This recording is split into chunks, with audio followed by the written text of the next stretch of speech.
Hi everyone, Eric is on the mic. The topic of Japanese GTA versions was widely discussed in the community not a long time ago. However, people mostly cover 3D trilogy games when it comes to that topic. They rarely mention stories games, but actually, Japanese releases of these games are very different compared to the international ones. Let's give them a shot. In this video, I'll only cover the PSP versions of these games. They are the most researched ones and also the most known by us regular gamers. I won't cover another PSP GTA game, Chinatown Wars, simply because I want to focus on the 3D universe games in this video. First thing I'd have to say is that the Japanese versions of the GTA games are always released as the latest ones. From what we know, it is like that because of the Japanese censorship. Any game has to be researched by experts, and some changes have to be made before the game is released. Sometimes these changes really hurt the game integrity though. The most obvious things about the Japanese release is that it features a translation to the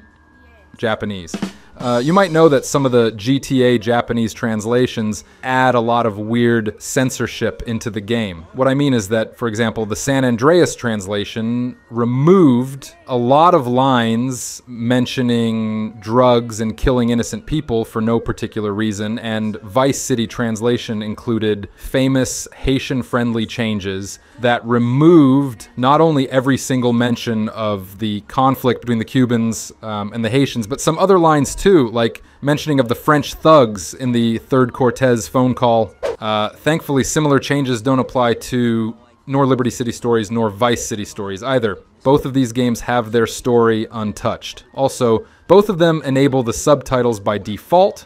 It is quite an obvious change for the Japanese players who aren't used to understand English stories simply by listening to it. Firstly, we'll talk about GTA, Liberty City Stories. Sadly, its Japanese release isn't really that different from a European or an American version. I can't say a lot about it except for the menu differences. See, in the Japanese region, players usually use a circle button for choosing some menu options and a cross button or closing a menu or going to a previous page. You know, to me, it is not that comfortable and you can't even change it. The same thing applies to both of the Stories games. I also noticed that the game still uses English captions when it comes to the main menu. It may look quite weird, but Japanese games, for some reason, always prefer leaving these English captions in the game. Maybe it makes all gamers understand they're playing a game made by non-Japanese developers. Well, it is not something I could understand really well.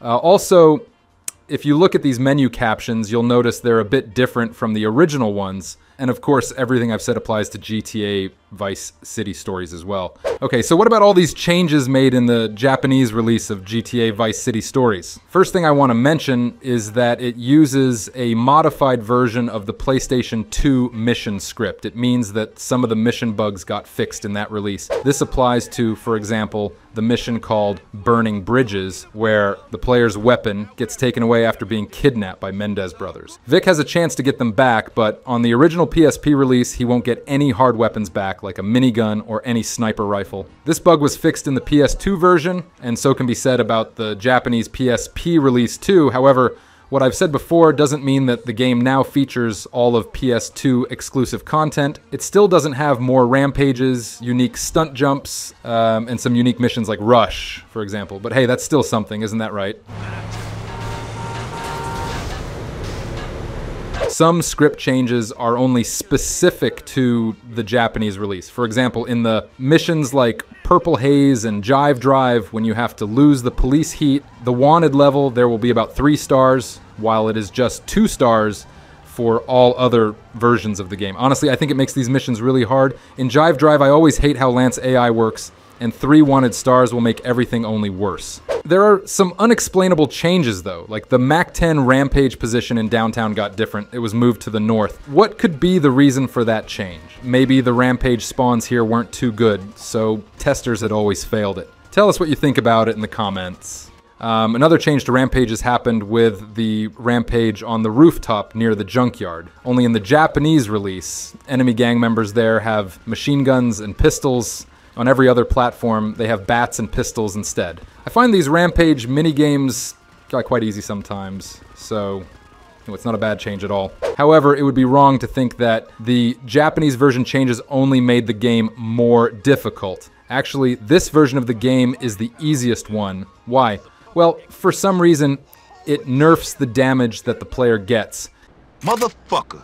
It is really hard to get killed in that release of the game, so a lot of missions like Unfriendly Competition become way easier than before. Another two changes are hard to explain again. For some reason, menu headers use a price down font, not the Rage italic one. Maybe it is too hard for Japanese people to read a bit differently looking English chars written using that font, though actually if that was the reason for this change, it's still odd that you can still see some things that use this Rage font, like vehicle names or district names. And now, do you remember how it is using Molotov cocktails in GTA games? They usually aren't effective at all and are only good when it comes to killing large portions of people. But in the Japanese release of Vice City Stories, they completely changed the Molotov damage.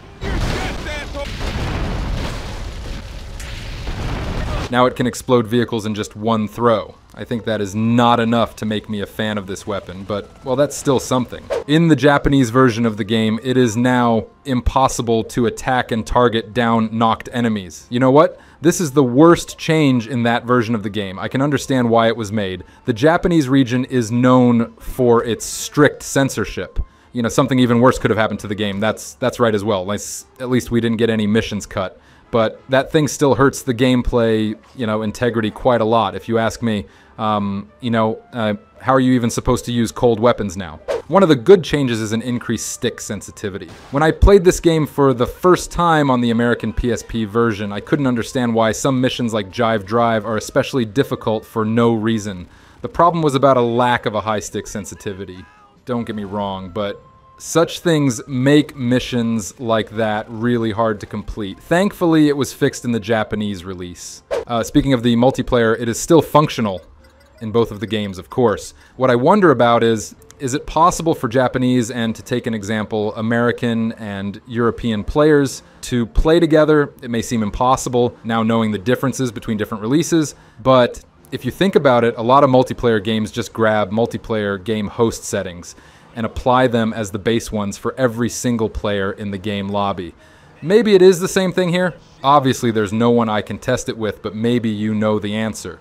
If so, write it down in the comments. To conclude, in my opinion, Japanese releases show themselves as quite controversial ones. They bring some fixes that make the game more enjoyable, but at the same time, its censorship changes look ridiculous. But anyway, if I was a Japanese gamer, such things wouldn't make me hate GTA games, that's for sure. So, what do you think about the Japanese releases of the PSP Grand Theft Auto games? Were all these changes justified or not? Would you like if such changes applied to the American or European releases of these games? Tell us your opinion in the comments, and don't forget to subscribe. It really supports me and motivates me to release more interesting videos. Bye.